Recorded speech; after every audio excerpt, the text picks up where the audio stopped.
भारत के पूर्व राष्ट्रपति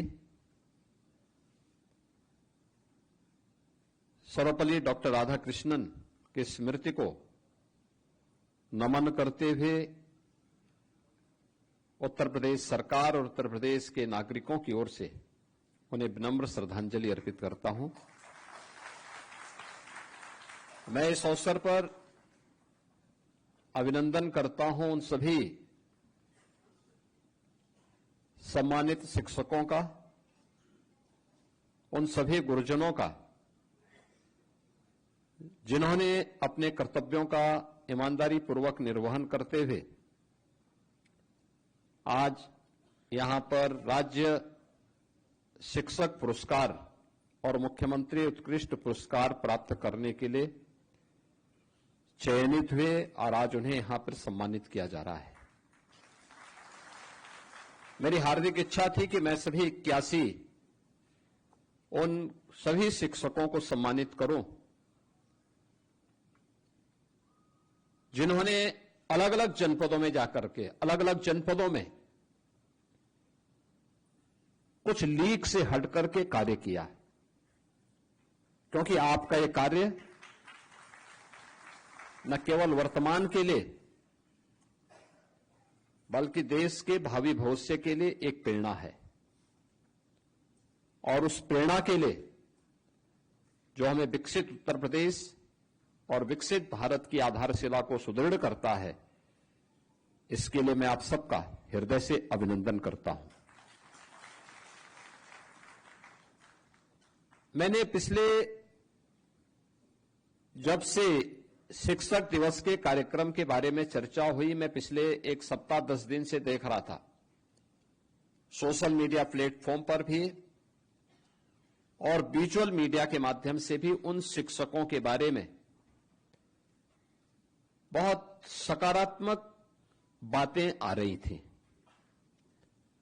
और ये मेरे लिए इसलिए महत्वपूर्ण था क्योंकि इस नए सत्र में विद्यालय प्रारंभ होते ही हम लोगों को सबसे पहले नकारात्मक चीजें ज्यादा देखने को मिल रही थी। लोग एक नकारात्मक वातावरण बना रहे थे। एक तरफ हम लोग स्कूल चलो अभियान चला रहे थे और दूसरी तरफ प्रदेश के अंदर एक नकारात्मक वातावरण शिक्षा के क्षेत्र में फैलाने की कुत्सित चेष्टा हो रही थी। उन स्थितियों में जब हमारे बेसिक और माध्यमिक शिक्षा से जुड़े हुए और स्ववित्त पोषित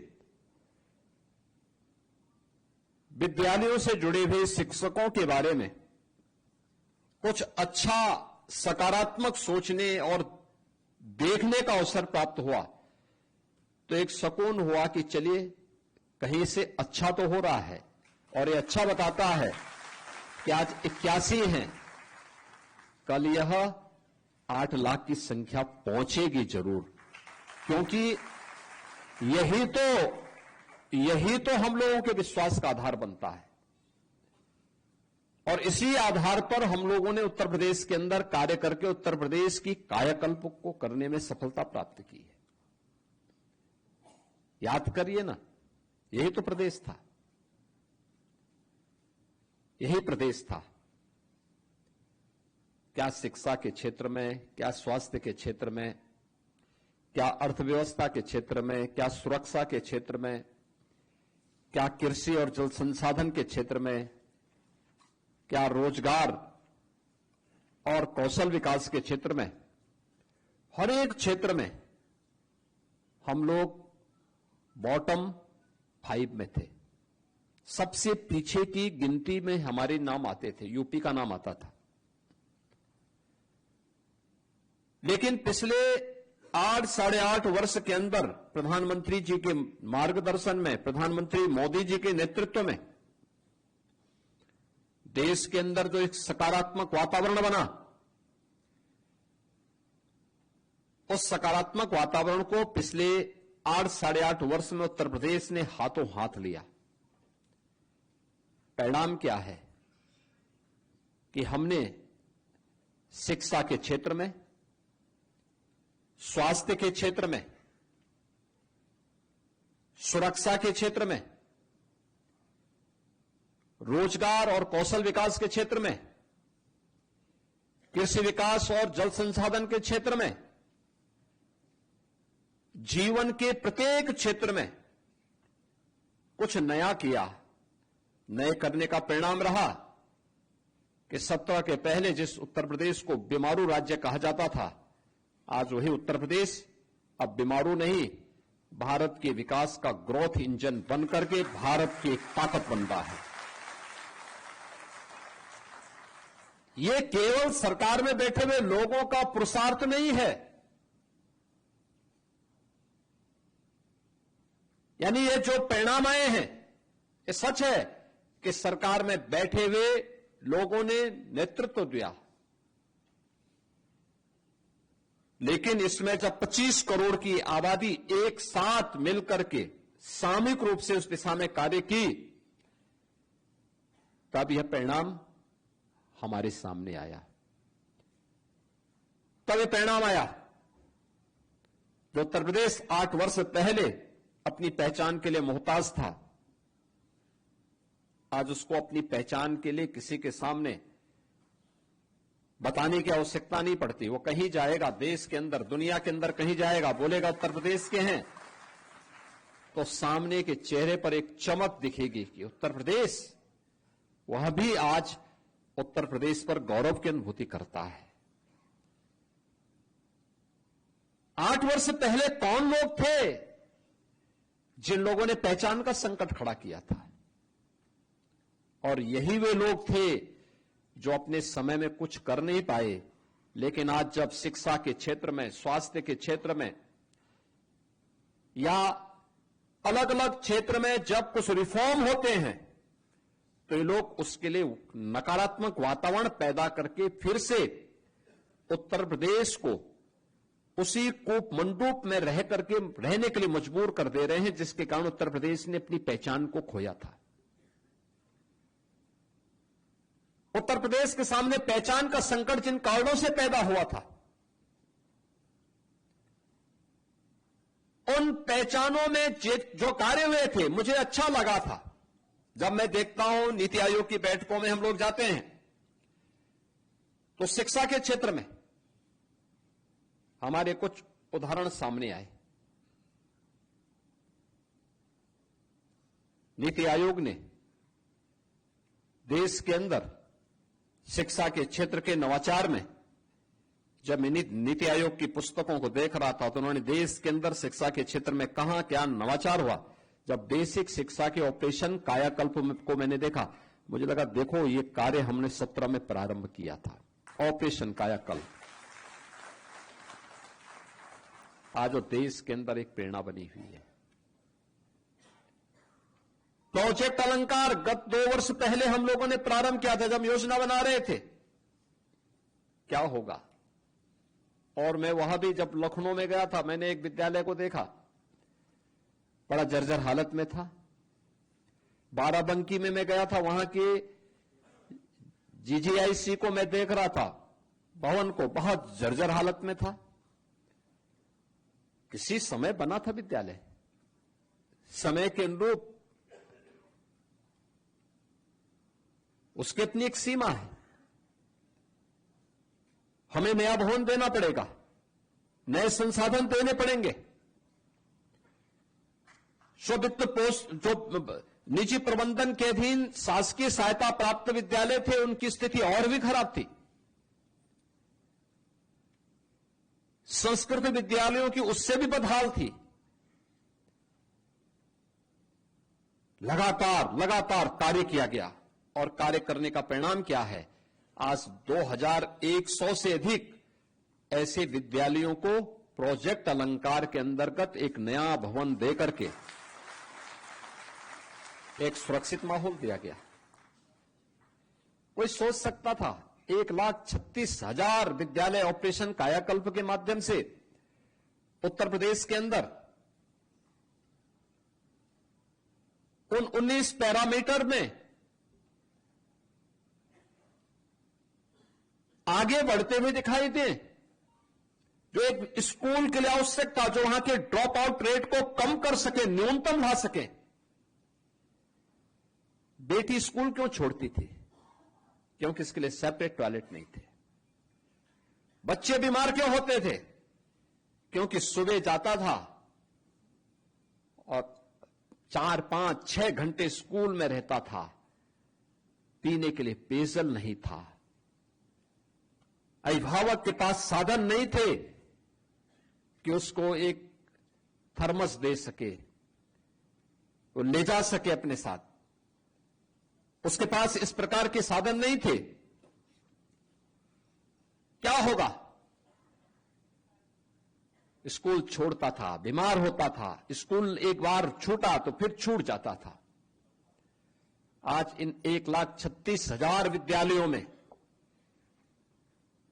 बालक और बालिकाओं के लिए टॉयलेट भी हैं, तो पेयजल की व्यवस्था भी है। फ्लोर अच्छे बने हैं तो फर्नीचर की व्यवस्था भी हो रही है।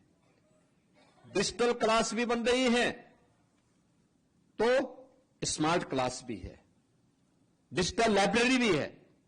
ये परिवर्तन हुए हैं। और मैं देख रहा था, एक तरफ स्कूल मर्जर के बारे में दुष्प्रचार हो रहा था, बाल वाटिका के बारे में दुष्प्रचार हो रहा था, उसी समय मैं देख रहा था कि कुछ विद्यालयों ने, कुछ हमारे प्रधानाचार्यों ने अच्छा कार्य करके उस समय उन्होंने कुछ उदाहरण प्रस्तुत किए। अरे क्या नकारात्मकता पैदा कर रहे हो, आओ ना हमारे विद्यालय को देखो, ये किसी कॉन्वेंट को, किसी पब्लिक स्कूल को फेल करने की सामर्थ्य रखते हैं। सुल्तानपुर का हो, वाराणसी का हो, या प्रदेश के अंदर अलग अलग क्षेत्रों में हम लोगों ने देखा है। उस समय भी हमारे कुछ प्रधानाचार्य और कुछ शिक्षक गण सामने आए थे, उन्होंने कहा नहीं, ये दुष्प्रचार हमारी शिक्षा व्यवस्था के बारे में करना बंद करिए। हमने भी करके दिखाया है, आइए हमारे विद्यालयों को आके देखिए। ये है चुनौती। जब हम लीक से हट करके कुछ करते हैं तब वही नवाचार बन पाता है, वही नवाचार बन पाता है और वही लोगों के लिए एक नई प्रेरणा बनती है। आज जो हम जिन 81 शिक्षकों को, जिसमें बेसिक शिक्षा परिषद के, माध्यमिक शिक्षा परिषद के और स्ववित्त पोषित विद्यालयों के शिक्षक हैं, इनका सम्मान कर रहे हैं, तो उसके लिए कुछ पैरामीटर भी तय किए गए थे। पहले होता क्या था कि जनपदों से सिफारिश जो आएगी, तो जनपदों से सिफारिश तो उनकी होती थी जो दिन भर जिला विद्यालय निरीक्षक और बेसिक शिक्षा के यहां बैठे रहते थे, औरों की नहीं आती थी। जो सचमुच ईमानदारी से काम करता था उनकी नहीं आ पाती थी। और मैंने 17 के बाद 18 में जब बात आई थी तो मैंने इस पे आपत्ति की थी, क्योंकि मैंने कुछ नाम ऐसे देखे थे जो उस क्षेत्र के बदनाम नाम थे। मैंने कहा भी देखो, मैं इस कार्यक्रम में नहीं जाऊंगा, क्योंकि शिक्षा के सबसे बड़े बैरियर हैं ये। इस बैरियर को पहले हटाइए और वास्तविक शिक्षक को, वास्तविक गुरुजन को सम्मान करिए, तब जाकर के इस शिक्षा व्यवस्था में आगे बढ़ा पाएंगे। और आज मुझे अच्छा लगता है, इस बार ये कार्यक्रम यहां पे हो रहा है ना, इस कार्यक्रम के लिए 10 दिन पहले मैंने स्वयं अपर मुख्य सचिव को बुला के पूछा, मैंने कहा क्या कार्यक्रम हो रहा है, 5 सितंबर का कार्यक्रम क्या है, मुझे बताओ तो पहले। उन्होंने कहा भी हमने बनाया नहीं, बना रहे हैं। हमने कहा देखो कार्यक्रम बनाइए, मैं उस कार्यक्रम में रहूंगा जरूर, किसी अन्य कार्यक्रम में रहूं ना रहूं, लेकिन उस कार्यक्रम में जरूर रहूंगा। और आज बाहर था, मैं विशेष रूप से यहां पर आया हूं, इसलिए आया हूं मैं, जिससे आपके उत्कृष्ट कार्य के लिए आपका मैं अभिनंदन कर सकूं, आपको सम्मानित कर सकूं, क्योंकि सम्मान केवल आपका नहीं है, उत्तर प्रदेश की हमारी वर्तमान पीढ़ी के साथ साथ भावी पीढ़ी का सम्मान है और उसको आगे बढ़ने की वह एक प्रेरणा है।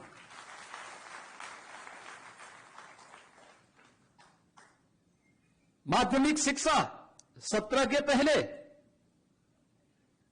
पूरी तरह बदनाम हो चुकी थी, अच्छे लोग भागते थे, पठन पाठन का माहौल तो कोसों दूर था। जो शिक्षक पढ़ाना भी चाहता था अपने आप को अपमानित महसूस करता था, कोई माहौल ही नहीं था। नकल यहां की पहचान बन गई थी। आप मुझे बताइए, जम्मू कश्मीर और हिमाचल और पंजाब और हरियाणा से जुड़े हुए वहां के बच्चे प्रवेश लेने के लिए बलिया में, आजमगढ़ में, जौनपुर में, मैंने कहा क्या सब आजमगढ़ और बलिया में क्या इतने अच्छे विद्यालय हो गए हैं क्या कि वे एडमिशन लेने के लिए यहां आ रहे हैं? लखनऊ में नहीं, नोएडा में नहीं, गाजियाबाद में नहीं, सहारनपुर में नहीं, यानी उस कोने से 1,500 किलोमीटर दूर जाकर के, और वो भी सुदूर गांव के किसी विद्यालय में। तो हम लोगों ने कहा कि भाई यहां पे थोड़ा इनके सेंटर बदल दो और अपने आप ही ये सब ठीक होगा। और अब तो सीसीटीवी कैमरे भी लग गए और कितना रिफॉर्म हुआ। देखिए, 56 लाख बच्चे माध्यमिक शिक्षा परिषद के बोर्ड की परीक्षाओं में बैठते हैं। 56 लाख बच्चे। पहले सत्र के पहले इन परीक्षाओं में लगता था 3 महीने का समय, और अब 14 दिन के अंदर परीक्षा और अगले 12-14 दिन के अंदर परिणाम, 1 महीने के अंदर। यह है रिफॉर्म। हमने समय की बचत भी की है, लेकिन साथ साथ ये सभी बच्चे जो आज इस परीक्षा से उत्तीर्ण होकर के निकलेंगे या निकल रहे हैं, आज वे जाकर के कहीं भी बोलेंगे कि हमने उत्तर प्रदेश माध्यमिक शिक्षा बोर्ड से अपनी परीक्षा उत्तीर्ण की है, कोई उस पर प्रश्न चिन्ह नहीं खड़ा कर सकता, कोई नहीं खड़ा कर सकता। एक गलती हमारी थी कि हमने देश के सबसे उत्कृष्टतम बोर्ड को कटघरे में खड़ा किया था। 2017 के पहले एक कटघरे में खड़ा हो गया था, लेकिन अब वह कटघरे में खड़ा नहीं होने वाला है, अब आगे बढ़ेगा। ये रिफॉर्म हुए हैं, और इस रिफॉर्म के ही क्रम में जो लोग इस रिफॉर्म के सारथी रहे हैं, उन लोगों ने वास्तव में बहुत अच्छी प्रगति की, बहुत अच्छा कार्य किया, और उसका परिणाम था कि हम लोगों को भी लगा कि नहीं, इस क्षेत्र में हमें करना होगा। याद रखना, शिक्षा केवल शिक्षा नहीं है, अक्षर ज्ञान मात्र नहीं है। ये किसी भी सभ्य समाज और किसी भी समृद्ध राष्ट्र की आधारशिला है, एक नींव है। यहां से जो कुछ भी हम गढ़ेंगे, जो कुछ भी हम आगे बढ़ाएंगे, वही आगे चल करके देश को नेतृत्व देगा, समाज को एक नई राह दिखाएगा। और उस राह को दिखाने के लिए आप एक पथ प्रदर्शक के रूप में ईश्वर ने भूमिका आपको प्रदान की है। यह आपका सौभाग्य है कि इस भूमिका में आप अपने को कमतर मत ताकिए। एक बहुत बड़ी भूमिका आपकी होती है। एक शिक्षक की तुलना किसी नौकरशाह से नहीं हो सकती, किसी नेता से नहीं हो सकती, और मत करिए किसी नेता से, किसी नौकरशाह से अपनी तुलना। आप अपने आप में एक अलग आपकी श्रेणी है, आपका सम्मान है। एक शिक्षक के रूप में जिसको भी आप अपना परिचय देंगे, अगर वो व्यक्ति सचमुच में मनुष्य है तो आपको जरूर सम्मान देगा। लेकिन यह बात आपको ध्यान में रखना होगा कि शिक्षक बनकर के आपको उसके पास जाना होगा। शिक्षक बनकर के आप अपनी बात उसके सामने रखेंगे, कोई भी ऐसी बात नहीं हो सकती जो फिर आपके लिए असंभव हो। और उसी का परिणाम था कि शिक्षा के क्षेत्र में हम लोगों ने जो परिवर्तन देखे हैं, उन परिवर्तनों के वाहक के रूप में देखिए, उत्तर प्रदेश इसका केंद्र बिंदु रहा है। मैं देश के अंदर कई राज्यों में जाता हूं, मध्य प्रदेश में, राजस्थान में, हरियाणा के कुछ भागों में, नॉर्थ ईस्ट से जुड़े हुए राज्यों में, अरुणाचल में हम जाएं या अन्य राज्यों में हम लोग जाते हैं, पूछते हैं, वहां देखते हैं कि वो यहां से जुड़े हुए लोग वहां मुझे जब मिलते हैं, मैं पूछता हूं भाई कब से हो? कहते हैं साहब, कोई बोलता है कि हमारे पूर्वज 75 साल पहले आ गए थे। वे क्या काम आए थे यहां पे? उस समय तो साधन भी नहीं था साहब, शिक्षक बनकर के आए थे। आप सोचो, अरुणाचल प्रदेश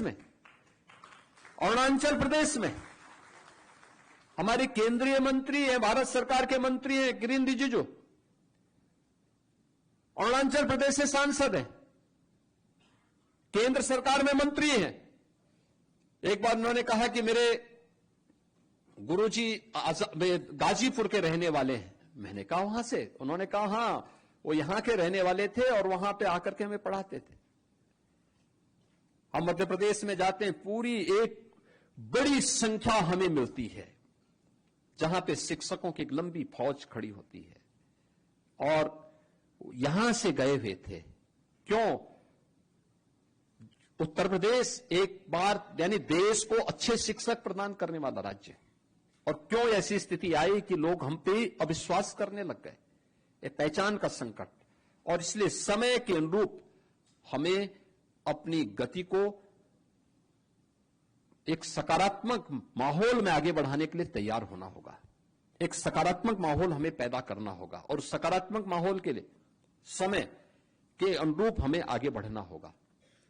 तब प्रगति हो पाएगी, तब हम कुछ नयापन कर पाएंगे, तब नवाचार के हकदार बन पाएंगे, तब शिक्षा के क्षेत्र में कुछ नयापन दे करके हम लोगों के लिए एक नई प्रेरणा बन पाएंगे। केवल लकीर के फकीर बनकर के नहीं, लकीर के फकीर बनकर के हम कुछ नहीं कर सकते, कोई लक्ष्य को प्राप्त नहीं कर सकते। आज देश आगे बढ़ रहा है, हम उसमें पीछे नहीं रह सकते। शिक्षा का मानक क्या होगा? इस शासन में बैठे हुए लोग नहीं, बल्कि सामने बैठे हुए गुरुजन तय करने चाहिए, उनके द्वारा तय होना चाहिए कि हमें कहां पहुंचाना है शिक्षा को। आप शासन को बताइए, शासन उसको आगे लागू करेगा, उसमें सहयोगी बनेगा, लेकिन हमें उसके लिए मानसिक रूप से तैयार होना होगा। याद रखना, एक शिक्षक जीवन भर शिक्षक होता है, उसके मन में एक सीखने का एक भाव भी होना चाहिए और सिखाने की एक जज्बा भी होना चाहिए। ये दोनों बात एक साथ चलेगी, क्योंकि जब आपने जब आपने अपनी स्कूली शिक्षा पढ़ी होगी, तब इतना बड़ा पाठ्यक्रम भी नहीं था, इतने भारी भरकम सिलेबस भी नहीं था, और भी कुछ नया देश और दुनिया में हो रहा है, ये सब कुछ नहीं था। टेक्नोलॉजी इतनी इंप्रूव नहीं थी। आज हम बहुत आगे बढ़ चुके, आज टेक्नोलॉजी बहुत आगे बढ़ चुकी है। हम उसमें अपने आप को उससे अलग नहीं कर सकते, उससे अपने आप को अलग नहीं कर सकते, लेकिन आपके लिए वो उतना ही सरल भी है। थोड़ा सा प्रयास, थोड़ा सा अभ्यास, एक बार आपका अभ्यास, कोई कारण नहीं कि आप उसे प्राप्त न कर सकते हैं, अवश्य प्राप्त कर सकते हैं। उसी दिशा में एक नया प्रयास प्रारंभ हुआ है। जैसे बेसिक शिक्षा ने बाल वाटिका के एक नए कार्यक्रम को बनाया है। नेशनल एजुकेशन पॉलिसी में 6 वर्ष से ऊपर के बच्चों को बेसिक शिक्षा परिषद के स्कूलों में भर्ती करना है, तो 3 से 6 वर्ष का बच्चा कहां जाएगा? तो इसके लिए बाल वाटिका एक नया रूप आया है। बाल वाटिका के रूप में हम उसको बनाएंगे, और मुझे प्रसन्नता है कि 5000 से अधिक बाल वाटिकाएं इस सत्र में प्रारंभ हो चुकी हैं, जिसके माध्यम से 25,000 से अधिक बच्चों को वहां पर पढ़ाने लिखाने की कार्रवाई प्रारंभ हो चुकी है। हमारे जनप्रतिनिधि वहां जा रहे हैं, और हम लोगों ने इस बात को तय किया है कि सभी आंगनवाड़ी केंद्रों में और बाल वाटिका में जो भी बच्चे पढ़ेंगे 3 वर्ष से 6 वर्ष तक के हर बच्चे को, उसको हम मुख्यमंत्री पोषण मिशन के साथ जोड़ने जा रहे हैं। पोषण मिशन का मतलब वह स्वस्थ रहेगा तो उत्तर प्रदेश की नींव सशक्त होगी, वह सशक्त होगी। वहां से हमें उसकी शुरुआत करनी है। दूसरा, तमाम ऑपरेशन कायाकल्प के बाद ही हम लोगों ने तमाम अन्य कार्यक्रम बेसिक शिक्षा परिषद में, निपुण भारत के कार्यक्रम प्रारंभ हुए थे, अन्य तमाम प्रकार के कार्यक्रम प्रारंभ हुए थे, उसमें उत्तर प्रदेश ने बहुत अच्छी गति पकड़ी है। और याद रखना, आज जब नीति आयोग के माध्यम से और देश के अंदर शिक्षा के क्षेत्र में कार्य करने वाली तमाम संस्थाओं के द्वारा जब सर्वे आते हैं, तो देश के अंदर सबसे ज्यादा प्रगति किसी राज्य ने की है तो उत्तर प्रदेश की स्कूली शिक्षा में बेसिक शिक्षा परिषद ने किया है। बेसिक शिक्षा परिषद ने किया है।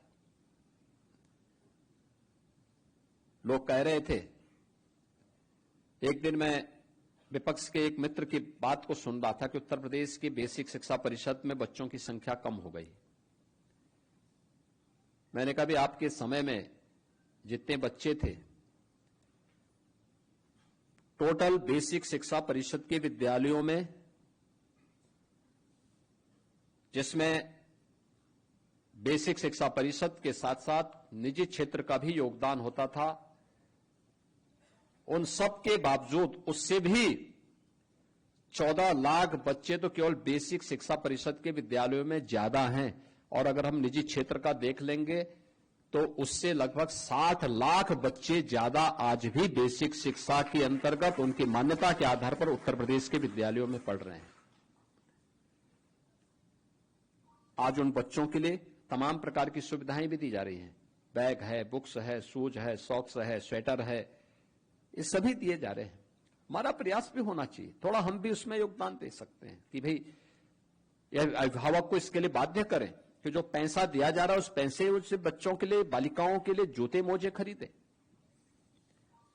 यूनिफॉर्म साफ सुथरी करके रखें, विद्यालय का वातावरण साफ सुथरा दिखाई देना चाहिए। साल में 2-3 बार या जो कार्यक्रम, जो भी राष्ट्रीय पर्व होते हैं, उन राष्ट्रीय पर्वों में हम लोग भी उन सभी गांव की जो हमारी समिति है, उस गांव की प्रबंध समिति को भी हम अपने साथ जोड़ करके कार्यक्रमों को रोचक बनाएं। कुछ सांस्कृतिक कार्यक्रम हो, राष्ट्रभक्ति के कार्यक्रम हो। अभी यहां पर बेसिक शिक्षा परिषद से जुड़े हुए कुछ हम लोगों ने प्रकाशनों का यहां पर विमोचन के कार्यक्रम के साथ जुड़े, जिसमें हम लोगों ने देखा कि कैसे यहां पर बेसिक शिक्षा परिषद में जो कुछ भी नवाचार हुए हैं, इसमें 3 पुस्तकों का यहां पे विमोचन का कार्यक्रम भी संपन्न हुआ है। एक बाल वाटिका का, एक गुल्लक का और एक उद्गम का। स्कूली शिक्षा में क्या कुछ हमने किया है। और मेरा आग्रह होगा एससीईआरटी से, याद रखना, जब हम पात्रों के नाम रखते हैं तो ये पात्र भारतीय होने चाहिए, प्रेरणादायी पात्र होने चाहिए।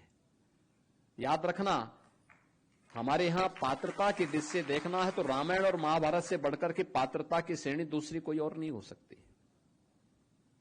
कोई नहीं हो सकती।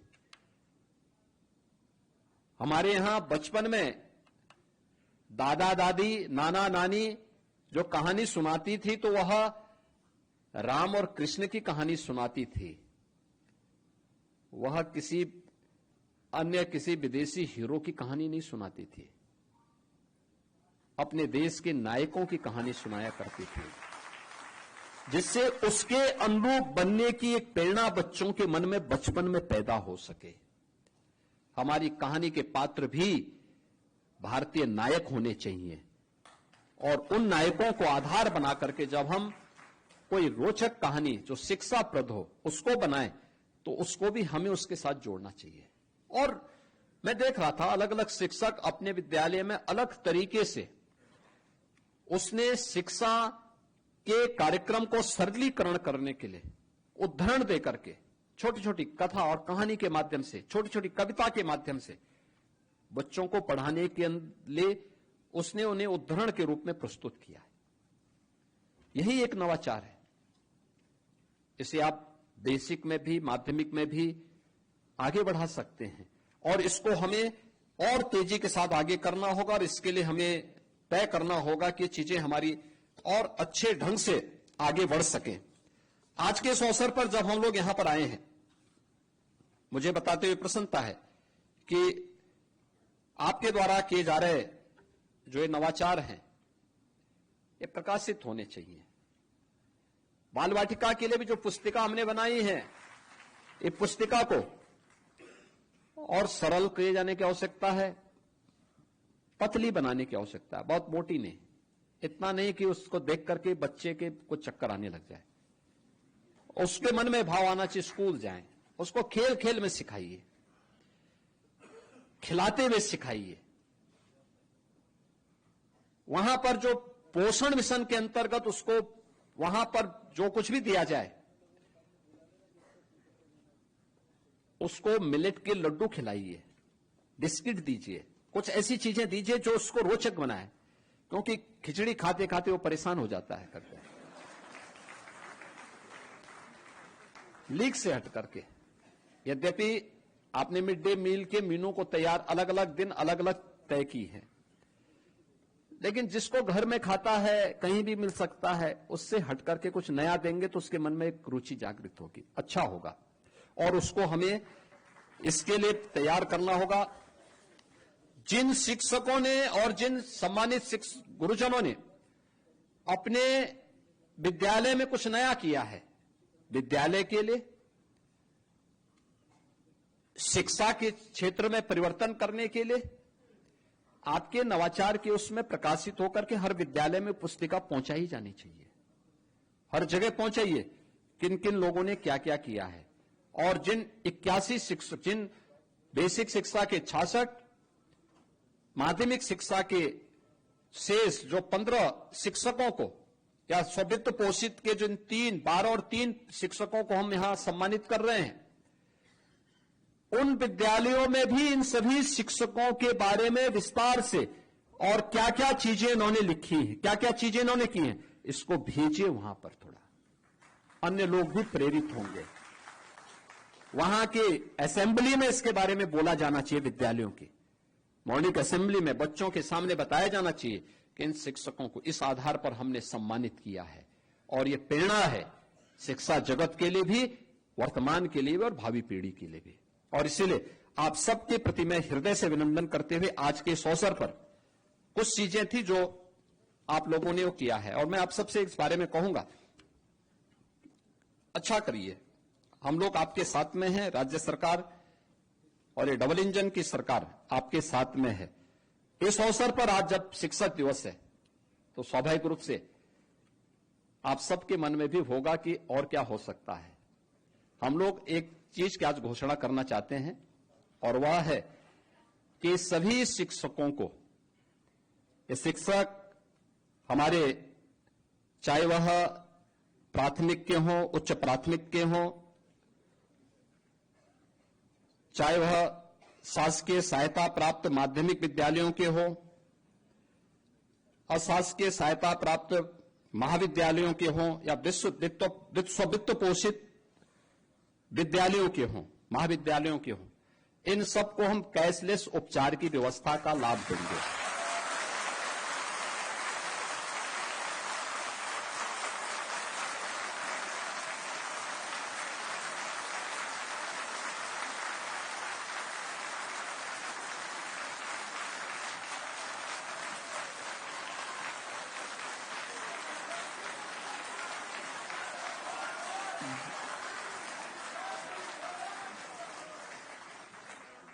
इसके साथ ही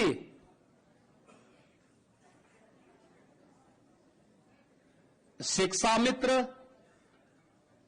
अनुदेशक और रसोइया को भी हम इसके साथ जोड़ेंगे।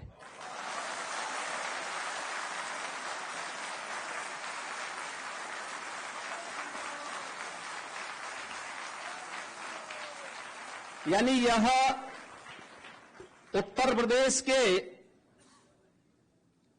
लगभग 9 लाख शिक्षक, यानी 9 लाख परिवार इससे लाभान्वित होंगे।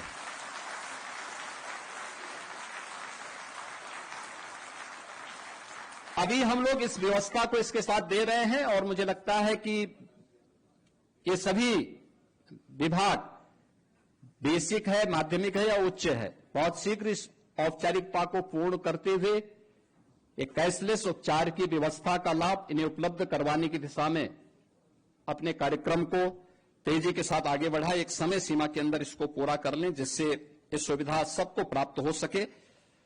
इसके साथ ही हम लोग आने वाले समय में, मैंने एक हायर लेवल की कमेटी बनाई है जिसमें शिक्षा मित्र और अनुदेशकों के मानदेय को बढ़ाने के लिए भी हम लोग आगे कार्य कर रहे हैं, क्योंकि वे लोग भी कार्य कर रहे हैं और कदम से कदम मिलाकर के इस अभियान के साथ जुड़ते हैं। इसके लिए बहुत शीघ्र मेरे पास और रिपोर्ट आने वाली है, और हम उस दिशा में कुछ बेहतर करने का प्रयास करेंगे। मेरा पूरा विश्वास है कि अभी जो ये कार्यक्रम चल रहे हैं हमारे, हम लोग इन सभी कार्यक्रमों को आगे बढ़ाने में इसके माध्यम से हमें मदद मिलेगी। मैं एक बार फिर से आज शिक्षक दिवस के अवसर पर आप सभी को हृदय से, जिन्हें आज जिन सभी आदरणीय जो एक गुरुजनों को यहां पे सम्मानित किया गया है, या जो सम्मानित जिनको यहां पर सम्मानित करने के लिए आज आमंत्रित किया गया है, या जो किन्हीं कारणों से नहीं आ पाए हैं, उन सबको मैं बधाई देता हूं प्रदेश सरकार की तरफ से और प्रदेशवासियों की तरफ से अभिनंदन करता हूं और विश्वास करता हूं कि शिक्षा जगत के लिए आप एक नई मिसाल प्रस्तुत करेंगे।